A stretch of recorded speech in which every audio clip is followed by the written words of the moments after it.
So this is Bob in the wash rack, and Bob is getting his first pair of reining slide shoes in just about 10 years.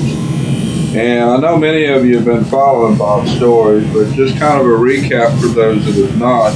I had Bob back when he was in 3, 4, 5-year-old range, and had him in reining training. And never could he just wasn't right. Something wasn't right. I ended up taking him out of training, doing some other things, and then eventually selling him. And Bob is a son of great resolve, which is in the reining world known by Einstein, out of a daughter of top sale whiz. So he's bred to do reining. He's bred really well, but he never was quite right. And recently, I started giving the Immune Builder, and he has come back like a totally different horse. And since then, I have put him back in training, and he is doing very well in training. He's even doing so well in training that I've decided to put some slide plates back on him. And this is Noah that's working on shaping the shoe. This is my farrier's apprentice, and if I say apprentice, he's very far along. He knows a whole lot, and I would trust him to put shoes on. He does a really good job. He's been working with David for I don't know, a couple of years at least. David is the other person. You saw him just trimming Bob's foot just a minute ago.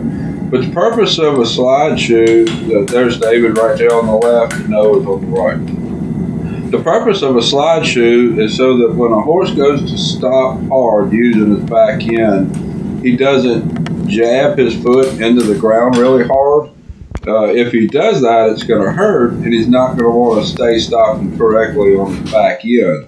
So the purpose of a slide shoe is to give that foot a little bit of a slide, almost like a water ski, so that it doesn't jab hard in the ground when the horse goes to stop. Now, you can extend those slides out really far, like you see in reining horses, or you can just keep those slides short so that the horse continues to stop good. What my horses learn to do in the cow work, they'll learn to stop short so they don't slide past the cow. But when we're doing the reining pattern, they'll learn to slide further so that they score better in the reining part. A lot of people don't really understand sliders, and they got some issues with them because they don't understand. Here, right there, what he's doing is he's burning the shoe into the foot. That's going to help with a better fit that doesn't hurt the horse at all. The horse's foot is made out of basically the same thing your fingernail is made out of. So the horse doesn't feel that at all. And that helps with the fit when they're setting the shoe. I've done a couple of videos talking about making sliders, and I showed one video where David took a piece of flat bar stock, and from that piece of flat steel bar made a slide shoe. And that's a really interesting video. If you watch it on YouTube, I'll put a link to that video in my top. Now Noah is taking that shoe and he's grinding the corners down, grinding the edges down, so that there's no square corners, and that helps keep the horse from pulling the shoe. And he got that done. Now David's going to nail the shoe on. There's an area on the outside around the edge of the foot where the nails go through. It goes in the hard part of the foot, and that's what holds the shoe on. As you look at the bottom of that shoe, I want the trailers, the back of the shoe, to basically stop even with the heel bowl. A lot of the slide plates that some people put on, those trailers go way back far behind the horse's heel bowl, and that causes some soundness issues, some soreness issues, because it's almost like would be like you wearing a shoe that would be way bigger than your foot, and it would cause you to pick your foot up different. By the shoe just matching the heel bow, Bob's going to move just like he normally would without the shoe.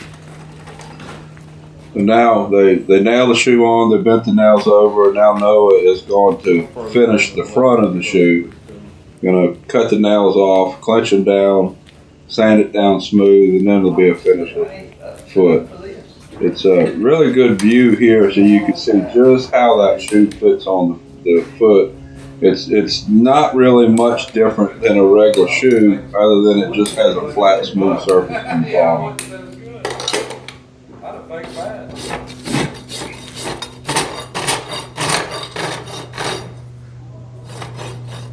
No, put your best smile on. He's single, folks. He's going to get it smooth all the way around. It's really important that no shoe sticks out, no part of the shoe sticks out past the edge of the foot. If it did that on the side, then it would be a whole lot more likely to pull the shoes off. Now he's clenching the nails down tight. The other part of a slide shoe, it's really important that the shoe, the center of the shoe stays centered with the center of the foot, front to back. You want the horse stopping evenly throughout the whole back leg, the back foot. You don't want to shift the horse's weight to the front of the shoe or to the back of the shoe. So in a lot of ways, this is even better than putting a regular shoe on, because a lot of times in a regular shoe, on the back, if they pull the shoe back, that's going to shift the weight further forward on the horse's foot, and that's going to cause some soundness issues. But because the shoe is directly under the natural growth of the foot, that's going to keep the horse using his back end just like he would if he didn't have a shoe on.